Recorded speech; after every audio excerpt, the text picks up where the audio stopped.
There. No, if you paid Kurtz, he'd just take it like a job. He'd be fine. Alright, 5 minutes is up. We're still waiting on Kyle. Well, she can't pay you, so. It's strong braids trust you. So. Enemies for life. Thank you, Strong Braid, for trusting me. He would probably fair- give you. He would probably give you his 5 copper off of the bandits at some point in the night after Finley was done harassing you. So it is early morning. You guys are gathering your stuff, but we'll wait to take off until Finley gets back. Oh, there he is. But is there any affairs you guys want to go over or anything you want to talk about before you leave? Did we already do our rest? Did we do our watches? Is there any way we can go backwards so I can have a conversation with my gnomish friend first? Oh, I was just saying, right now it's early morning, so you guys have an opportunity to converse before you leave. So I can't talk to her in private. All right. I just imagine Finley laying down his wolfskin and standing on it and like reaching his hand out towards Lilash and going, "Do you trust me?"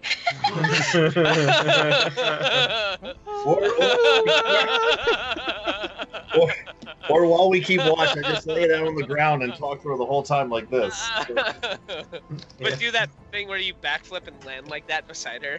Yeah. All right. So, is there any way, either during our watch or early morning, just try to have a private conversation with Lilash? And there is a reason for that. I will grant it if she grants it. Okay. Yeah. All right. Would you rather be during our watch or in the morning? Oh God, I don't know. That's up to you. Are you gonna You're the use one your who wants to buzzer? have the conversation, so. Okay. Are you gonna break out your buzzer, Kyle, for this? All right. Okay. So once everyone kind of falls asleep a little bit and we're like keeping watch, I just say,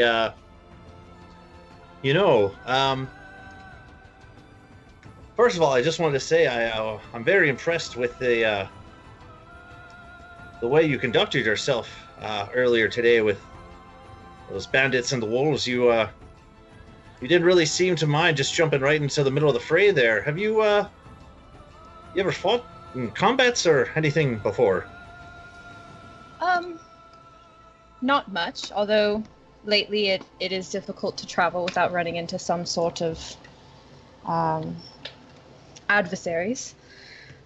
But I don't know, I've always been good at throwing things and mixing things and put those two together and I'm a mix thrower. yeah.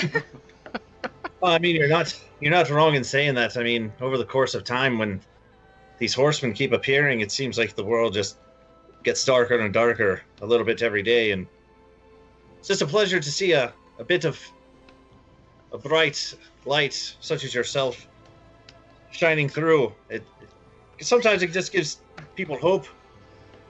But more to my question, and I tell you that I'm making sure that everyone's asleep while we're having this conversation. So just so you know, you might need to make a sleight of hand for that because Rin does not sleep.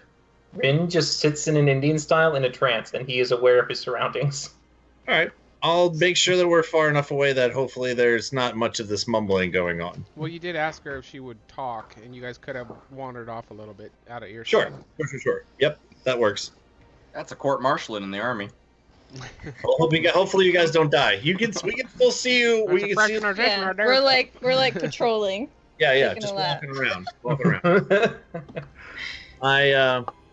The only reason I bring this up is, I've met some of these fellows here just recently. Kurtz, I've mixed and mingled. I've seen him in the course of these years here and there kind of pop up, and we've met many times before, but I've had a similar conversation with him, and I've only bring up this conversation with you because I feel like perhaps maybe you might be able to help me out, since we're kind of going out of our way to help you out.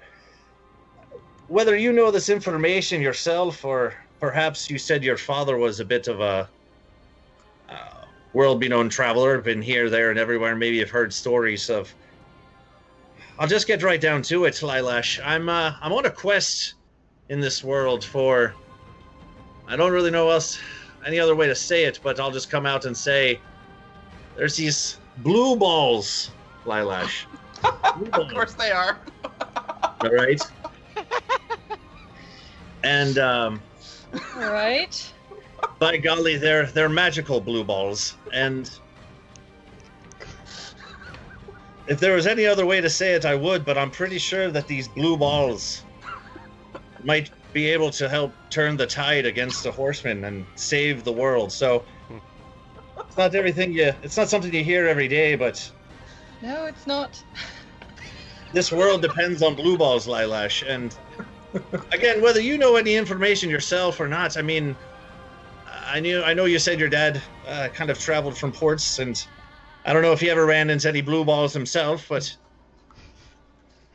I'm just looking for any kind of, just trying to have a conversation with you. Sometimes these watches can go really long and boring, really and hard no one ever and knows long. anything. Did your father ever run into any blue balls on the long Yeah. ones to see? Yeah. And is any of this ringing a bell to you at all? There's two Well- layers to this. That's why I love it. No. No. Okay. I- No, that's fine. I mean, if I'm it doesn't ring any sorry. bells, it's all right. It's just that. All right. Oh man. Well, now I just feel like an idiot. I just put myself out there and just threw it to the wind and on a hope and a prayer there. But No. If I happen to hear of anything and we run into each other in the future, then I will absolutely tell you about them, but I'm afraid I have no knowledge of magical blue balls. all right. Well, just hearing you say it gives me a lot more, certainty to it. So that's fine. All right. So Good. anyway. My notes for that conversation say Finley on quest for blue balls. That's it. Magical AF. That's it. Magical as fuck. Question mark. Yeah. Magical AF question mark. Yeah. And Finley, after that conversation, how are your balls feeling? Oh. Slightly You'll see. bluer.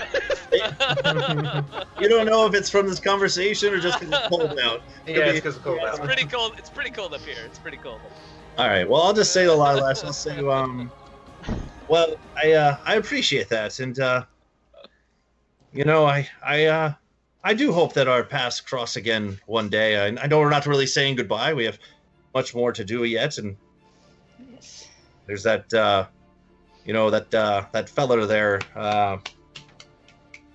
Gordon. Gwendolyn.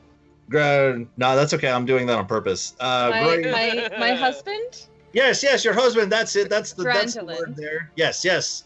We're Yeah. trying to save his life there, so we still have that to do. But I do hope our paths cross again one day. And thanks for the talk, if nothing else. Sometimes it helps me to focus my thoughts by saying them out loud to complete strangers. So, Yeah. if nothing else, yes. And you said that you knew Hertz pretty well, right? Yeah, I mean, over the years, we've our paths have crossed more than once. Yeah. I seem to rub him the wrong way, and That's literally all of humanity, so that's fine. Okay. That's, that makes me feel better then. yeah, I don't think that's really anything against you, dear. That's Okay.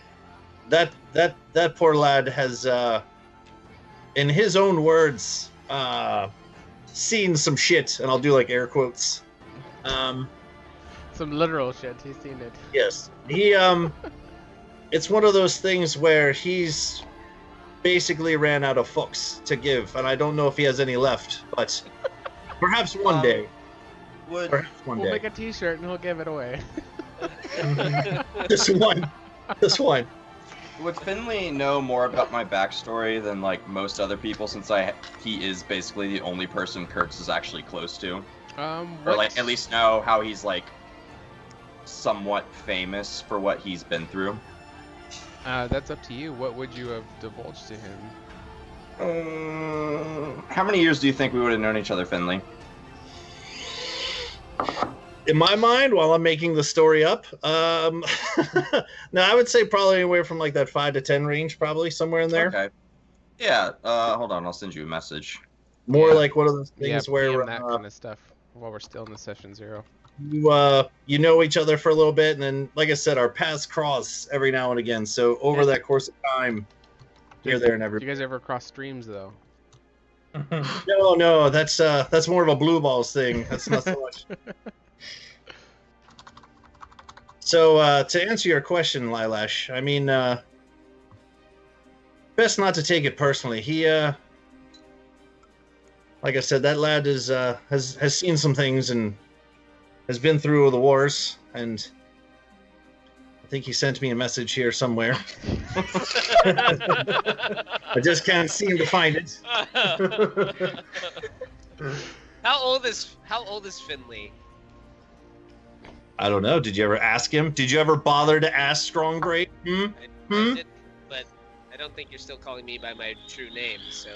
Yes, I have. Yes, I have. I have specifically been calling you by your name.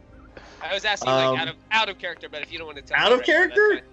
If you don't want to tell me, that's fine. I was asking like out of character. I'm asleep. Out of character? I think I'm like 45. Oh. Pretty sure. You're calling him lad like you're older. I was just curious. Maybe. And to be quite honest with you, Lilash, the name Kurtz, Kurtz Glasden, I think that's your last name, Kurtz Glasden. It's interesting you haven't even heard that name before, because quite honestly, I've actually heard of it even before I met him. He survived an encounter with Conquest. Wow, just fucking throw it out there, huh? Yeah. Hey, you're sleeping, buddy. You're not there. He is there. He's there. Oh, wow. Well, that would certainly mess some people up. Yeah. It's fine. I didn't want to offend him, and if I had, I wanted to know what I could do to make it right, because with everything that everyone is doing to help me, I mean, I would like to consider all of you friends, or at least associates, people I can trust, people who know me a little bit, but if that's just how he is with everyone, then I'm not going to force him to be something he's not. Well, he doesn't really like to talk about himself or his past.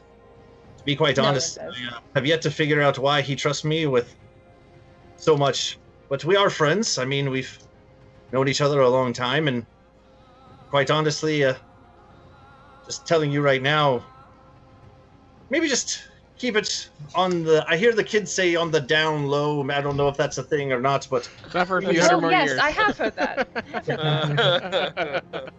Just know that, at the very least, what I've found with Kurtz is when shit goes wrong, he's definitely the one you want on your side of the skirmish, and perhaps it's best to stay out of his way and point him in the direction of the shit, and he's usually one to, as you saw today, put himself before others. That's another reason I'm asking, because quite frankly, I'm afraid that if I say the wrong thing in the wrong moment, he will rip off my face. But I will just try to avoid him. No, he won't rip off your face, lass. He'll make you think he's about to, but I don't think he will. He knows where to point his aggression, if that helps you at all. But I appreciate you asking. Well, thank you for telling me. Now, so those two were on a shift together. Who was on the other two shifts? I'll give you a high five and a pound thing, and we'll go wake up. Oh, we came up with like a secret handshake? Yeah. Yeah. Rin is going to be on the last shift because he just meditates for 4 hours. So at the beginning of the night for 4 hours, he's just not focusing. But then when he'll wake up, he'll go through a daily routine where it typically involves summoning either one or two unseen servants, which then get either sent about daily tasks, maybe one to like do the chores around the campfire, and one to actually work on him with his book, like making doing scratch notes and things like that. So who was on the last shift with? I almost called you Andrew. You're not Andrew. You're Rin. Mm-hmm. I think it would have been Devis. Yeah, I think it would have been me because I think everybody else started taking care of. So yeah, that was. Is there any RP you guys want to go over during your last shift? I mean, you'll just probably see Rin cooking off the eggs, and any of the meat that he can, if he can find a thing to cook it off of. If anyone's got a pan or pot or something that he saw. If the bandits had anything, he'd use it. Yeah, they may have had some things, yeah, because they were already set up there. They were waiting for people to pass by. No, he would look at that, and he would probably just be idly working on his work. I mean, he would be really absorbed to make sure all the notes are recorded, so that might take him a few hours. But if there was anything you wanted to interrupt, you could. But otherwise, he'll work on it for maybe about the time when people are about to wake up. So then he would start doing things at that point. Devis, would there have been anything that your character would have approached Rin about during the last shift? Considering Devis, what he would be doing is he would probably be getting ready as well. He's going to be cleaning off the fleece and making sure it's properly maintained for when he does return it, as well as like pulling out a couple pieces of fruit and just snacking on them during the entire time. As far as approaching Rin with anything,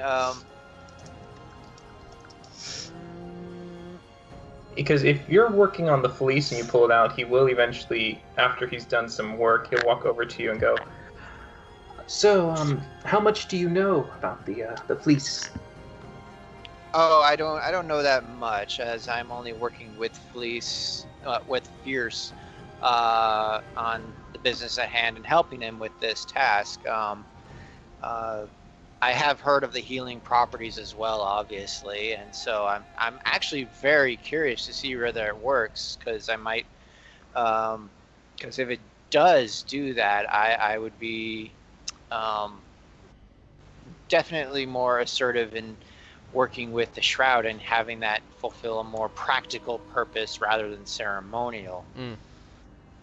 Well, perhaps that's another curious thing as to why you, the Tiger Shroud, why do they have it anyways? I mean, how did it even become yours compared to perhaps Achida's?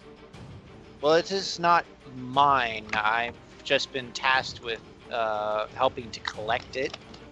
It does belong to the Shroud, and it has been stolen not so long ago.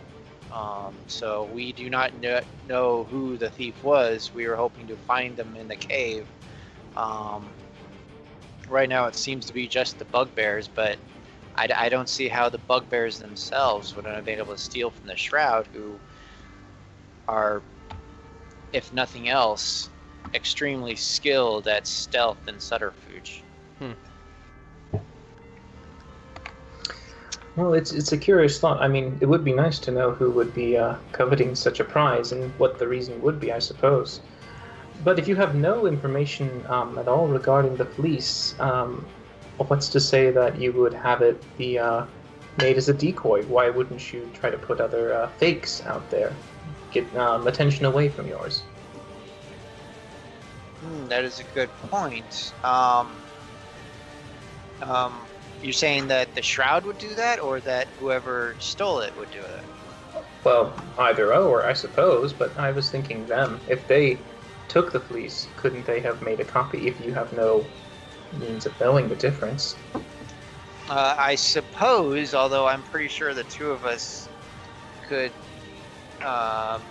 divine. I'm pretty sure you know how to detect magic, maybe discover if this has the magical properties we were looking for.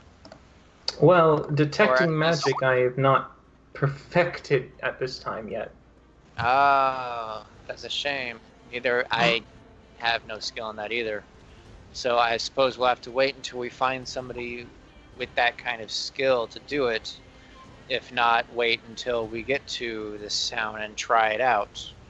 Hopefully just laying it upon their person will be enough. I hope there's no special incantation or ritual necessary. Yes, I'm hoping too that this won't be a troubling disappointment on both parties. As far as who would be interested in it, that's a very good question. With the horsemen in recent years and everything going on, especially with these famines we've been having lately, I can see why many would be very interested in this item for its rumored uses. I mean, it's possible that the fleece itself that was stolen was a fraud just for that very reason, to keep the real one from being stolen. As far as who, I couldn't tell. There are many. Well, because I wonder if perhaps maybe someone might also be thinking these thoughts as well, and Rin's gaze will kind of drift over to Lilash a little bit.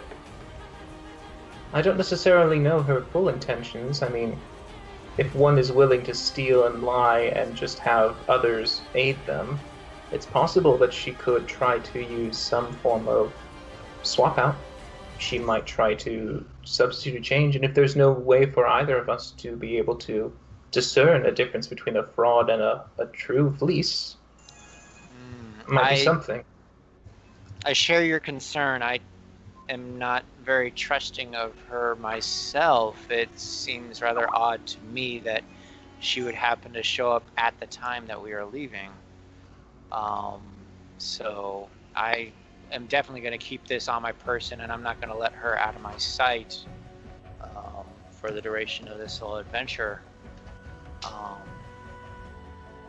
But she does seem to have proficiency in some sort of crafting and alchemy. So who knows what other trades or skills that she has on her person that could forge a fake fleece, so to speak. Yes. Well, as long as you can keep an eye out, I'll try to do my best as well, but hopefully this will not be an issue. I hope so too, and I will definitely keep it tightly inside my pack so that you know who cannot take it, and hopefully your charismatic friend will keep her distracted enough. I don't know if distracted might be the word. Occupied, certainly. But yes, I appreciate your concern, and I respect your curiosity about it, because this is a very unique item.